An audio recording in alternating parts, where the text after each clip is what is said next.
Here are 10 massive things we learned from the DCKO game announcement. I think a lot of us are very surprised about this type of game. No, it's not Injustice 3, which I know a lot of people would be shouting out like, oh, we need a fighting DC game. Look, I get it.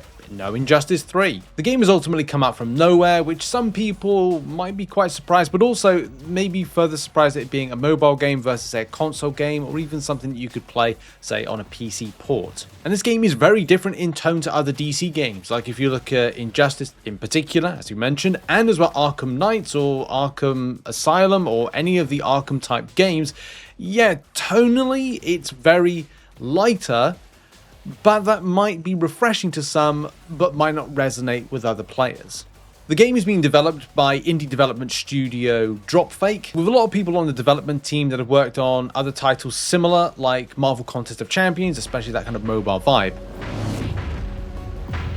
So of course you've just seen like a trailer which has been on screen about like the hype. It's created as a hype trailer, so a lot of the footage, and because the game's in pre-alpha at the moment, or alpha at this particular stage, there's still some information that has been revealed, whether we look at the trailer itself and also the website, and also some things and other bits of information which we're going to bring into this video. So let's start with the 10th thing, and we're going to go down to 1. So the more spicier things are at 1. So the 10th thing is real-time PvP. The mobile gaming industry does have a lot of games that operate with real-time PvP. Of course, we know it quite popularly with first-person shooters like PUBG Mobile, Call of Duty Mobile, but the fighting genre, there are some out there. But I always find it a very big claim to say something is real-time PvP. If you look at other games that are fighting genre games, real-time PvP, you're looking at the likes of Skullgirls, Tekken Tag Tournament 2, Brawlhalla, Mortal Kombat. There's a few out there. Maybe not quite as much Brawlhalla, especially because that is like a different format. That's kind of similar to multiverses, so not exactly a true like-for-like comparison. But the biggest thing that always plays a big like overarching problem to any kind of mobile PvP real-time game is connection. Like, are you connecting to the server? Yes. Will there be any kind of element of lag, dropped inputs, signal issues? Someone with a better internet connection versus yours is obviously going to win. Again, fundamentals that it's always tricky. So how the game is optimized going into when it's going to be launched, I want to see that. And also the PvE, but how they tackle the issues of a fair PvP system, especially with cheating and stuff like that being a big measure of these mobile games. Look, those are big things. Next up, and 20 characters that launch with one new character each month. So we've got Batman, we've got Robin, we've got Bane, we've got Nightwing, we've got Starfire, we've got Zatanna, we've got Superman, we've got Wonder Woman, we've got Green Lantern, Cyborg, we've got Catwoman, we've got Harley Quinn, Poison Ivy, Raven. We've also got Blue Beetle, we've got Constantine, or Constantine, depending obviously how you want to pronounce that, Katana. We've got Lex Luthor, we've got Doomsday, and of course we've got whatever new character is going to be revealed. Now, I might have butchered one of those names. I think Zatanna. I don't really know much about that particular character. A lot of them I do, but yeah, one new character each and every month, which I think is good. A lot of games throw a lot at you every single month. You know, Marvel Rivals does 2, Marvel Contest of Champions does 2.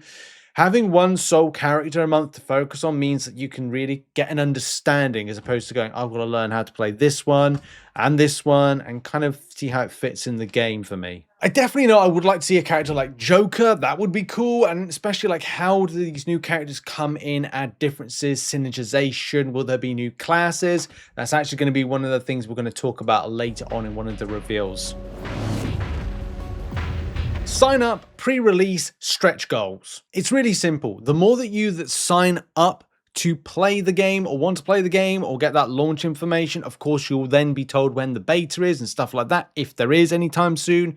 But the more players that do that, the more free and looks like premium stuff we get to then improve our characters. And that will be everything from getting premium currency or getting stuff that's just going to be consumable extras like health kits. Your premium currency in game does look like it's going to be Luther coins or it's going to be Omega gems. I'm still unsure whether it's you get the heroes for free and then kind of like pick and choose who you use, or it's going to be that you have to pull them in an RNG like gacha fashion. I guess it's really establishing what are these Promethean cores. Are they going to be something like a gacha box thing, or are they going to be used as like leveling up and ranking up materials, which I think is possible from what I've seen so far, but don't hold me to that. We'll have to see later on. So yeah, it's either going to be Luther coins, the premium ones, and then say the like lower currency is going to be those Omega coins, so Luthor coins or Omega coins, and then as well the rank up materials, like are the cores helping you to rank up? So that again, that's something I don't quite know yet. We'll find out more later on, as I said. The game's 2v2 structure is where a lot of fighting games seem to be going at the moment. If we look at other games like Marvel Token, Fighting Souls, great game by the way, Marvel Capcom based games, like whenever is it, like Marvel Capcom 3 or whatever it is, or some of the other ones, Tekken Tag Tournament, 2XKO, look, we can very much see that's been ingrained in the last few years, that tag team type fighting narrative is what people seem to like. The visual incorporation, which you see right here, sees the 2v2 in action switching from one to the other. But it does seem to be some level of customization around what these super moves entail, how they're going to benefit your 2v2 fight versus, say, another 2v2, and also how you look to counter whatever is the defender, if it's going to be a DC Legend of a real person playing or that PvE stuff. You're going to have to really think a little bit about strategy in the 2v2. You're going to have to ask the question, does that appeal to you? Is that the kind of thing that you want to play? Is that similar to some of the 2v2 games that you've played? Does it go a bit above and beyond? And will you want to play it on mobile as well? Or would you want to play it on something like PC or console? But I do love the DC characters in general. Like, I don't care, like it's 2v2 DC Legends just battling it out. That's cool. In this segment, we're going to try and look at character abilities, although that's very difficult to give you, but there's going to be more like gameplay dynamics and other stuff like that. We're just going to go fully into it. You can see here, there's supers, runes, abilities, and costumes, at least showing you some level of customization to this particular character, like Bane. Whether there's any kind of customization, well, that might change things like damage, overall defense, power rating, you name it, health. Of course, you're looking to improve rank. Like we said, those cores could be elements of level up or rank up to make your characters stronger. As part of some PvP footage that I've seen, it does appear that some characters are able to be immune, so you'll have to figure out some counters, like Superman is bleed immune. So you'd have to figure out, is there a way that I can do damage to that character without having to operate with characters that bleed? Like Batman, I definitely know does bleed. I also just realized the joke in Superman in this game does not bleed. And of course the joke is, tell me, do you bleed? You will. Well, not if you've got kryptonite, but I don't think that's referenced at this moment in time in game. So where does the level of customization come in? Well, you can see from the information here on the website, choose from a vast list of interchangeable super moves and customize their payloads. You're going to make them stronger, maybe interact differently for different scenarios. We're talking counters here.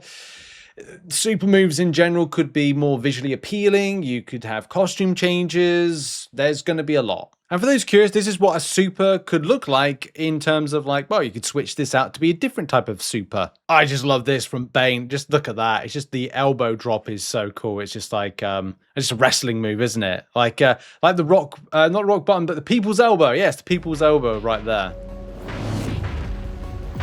Just quickly onto the fighting stages. You've got Themyscira, Batcave, Metropolis. There's also the Lazarus Pit. There's here like a fighting stage in a hangar of what seems to be a spaceship.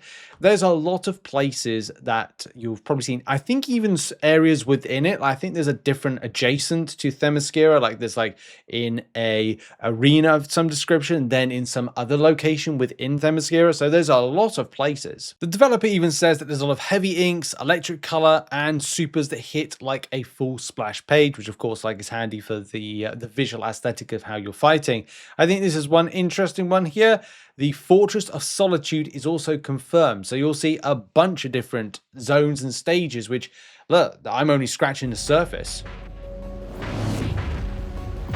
For more details on the developer, well, they say that DCKO is officially licensed by Warner Brothers. That makes sense. Games Interactive on behalf of DC, developed and self-published by Dropfake Inc., which is an independent studio. They go on to say they're 30 seasoned developers behind other popular mobile games, which obviously we mentioned, and they wanted to build a love letter to the community on our own terms, and so that's what they're doing. It's a bold claim to say they're going to be as transparent as possible, but I think it's always have a go. We'll hold them to it and see what happens. Of course, the main question is the game free to play? The answer is yes. And yeah, I know people will scoff at this, but yes, there is in-app purchases, but we don't know what those will be in terms of, is it going to be good or annoying?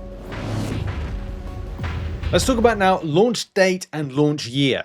I'm sure a lot of you will say to me, why is this game not launching this year? Well, it's still in like an alpha form. Why would you want to launch a video game, especially mobile game or any game in general in this window of 2026? You've got the Wolverine game coming out in September, and in November you got, that's just a small indie game title called Grand Theft Auto 6. Yeah, they're launching in 2027 for good reason. And with all the big comic book stuff happening in 2027 in general with DC, with the stuff with Next Level, with the work that Scott Snyder is doing, like DC Comics is looking to do a big push in 2027. So again, that makes further sense. You then add in the rejuvenated DC EU with Man of Tomorrow, potentially Batman Part 2 with Robert Pattinson.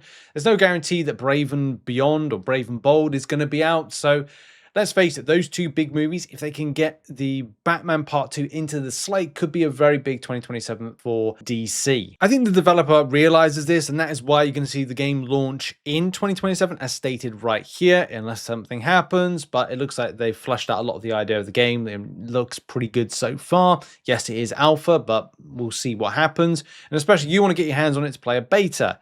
So they say that we're planning a few hands-on opportunities before launch. Sign-up details aren't ready to share yet, but pre-registering and joining our Discord is how you hear first. So make sure to do that. Join the Discord.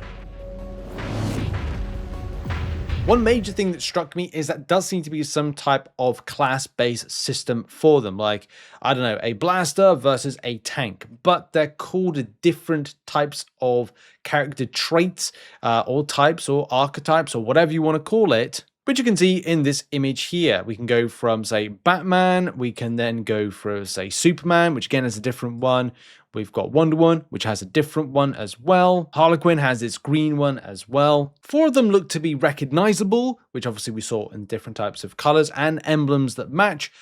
The one in particular, which I refer to like a tank, and I use tank in bunny ears, this is instead resilience. It's unknown whether and what that Omega side of things is referring to. Like this is Bane Omega version.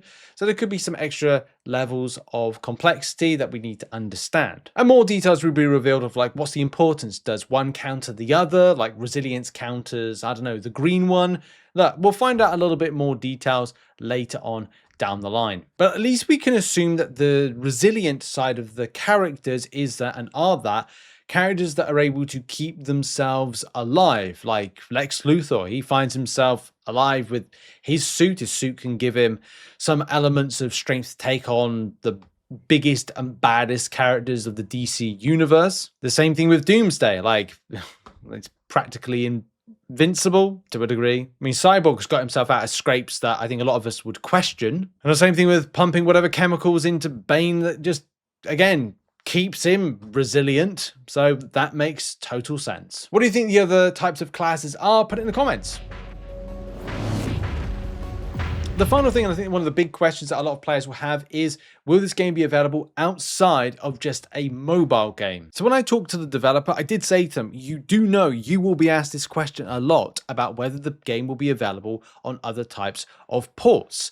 Of course, seeing other mobile games get that PC port has been great, and I think that's something that could be possible. However, I didn't get from the developer they were going to do it. I even said to them, like, look, make it as a stretch goal, like try and encourage people for this. And they basically said the same thing, which I think a lot of us do know this to be true. If the game is not supported, then of course it's not going to get it. But if people do support the game to such a high degree that people play it, want to play it, then I'm sure that things like this are possible. And I know that might seem a bit of a cop-out to say, well, support the game. Well, it's like, yeah, so if a game doesn't do well, then it's not going to have any development in terms of ports to it. But like I said, if you guys support the game by pre-registering, then look, anything can really be possible. And that was kind of the answer that I got. There was no commitment to it, but if it's a case of support is given to the game, then yeah, then it's possible. And there we go. That has been the video. Thank you very much for watching. Those have been 10 massive things we learned about the DCKO game announcement. What things stood out to you? What are your thoughts? Put it in the comments. And obviously come back to this channel for regular DCKO based content as we look forward to the future. I've been Richard. Or you can call me Rich the Man. I don't know, one or the other. Anyway, I'm out of it for now. I'll see you soon. Bye-bye.